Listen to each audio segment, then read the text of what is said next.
궤변과 억지로 역사의 죄인이 되려 하지 마십시오. 대통령과 정부, 국민의힘은 여러 이유를 들어 해병대원 특검법을 반대하고 있지만 모두 비겁하고 구차한 변명입니다. 첫째, 수사 중인 사안이라 특검을 하는 것은 부적절하다고 하지만 이미 과거에도 수사 중인 사안을 특검한 사례가 여럿 있습니다.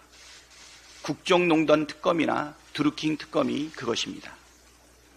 둘째, 특검 추천권을 문제 삼는데 이것도 터무니없는 주장입니다.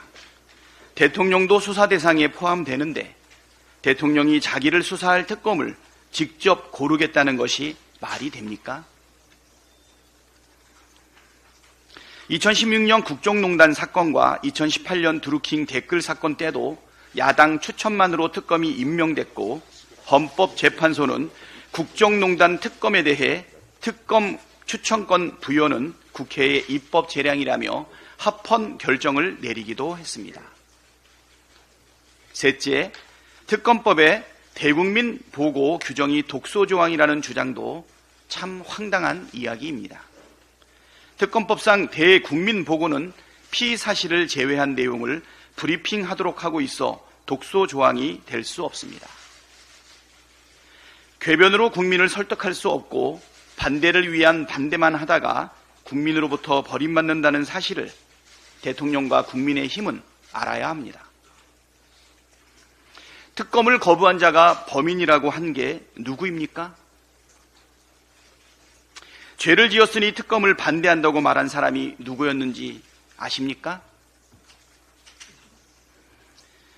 다음 주 21대 국회 마지막 본회의에서 해병대원 특검법 재의결을 위한 투표가 예정되어 있습니다.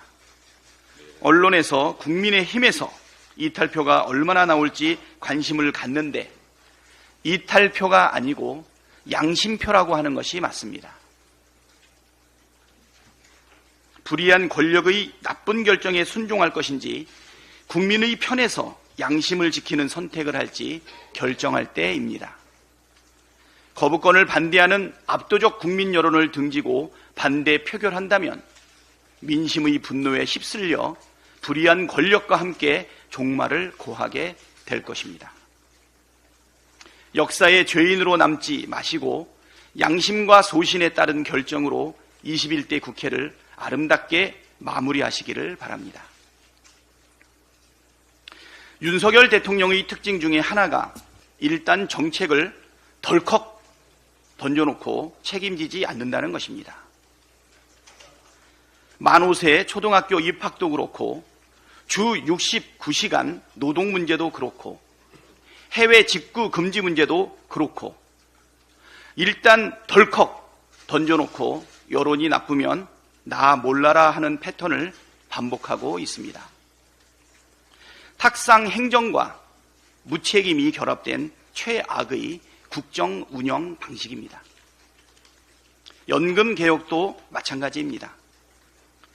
대통령 핵심 공약이라면서 툭 던져놓고 책임을 지지 않습니다. 정부 차원에서 연금 개혁안을 제시하지도 않고 국회로 공을 던져놓고서 21대 국회가 끝나가는 마당에 갑자기 22대 국회로 미루겠다고 합니다. 말로는 개혁하겠다고 하면서 실제로는 하겠다는 것인지 말겠다는 것인지 전혀 의지가 보이지 않습니다.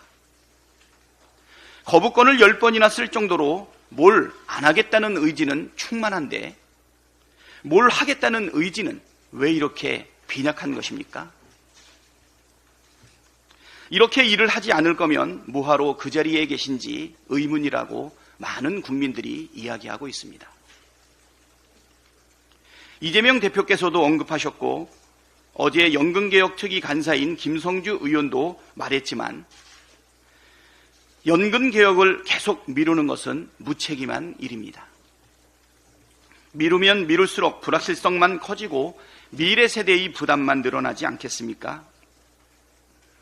21대 국회 내에서 합의 처리할 수 있도록 대통령과 국민의 힘이 의지를 확실하게 보여주기를 바랍니다.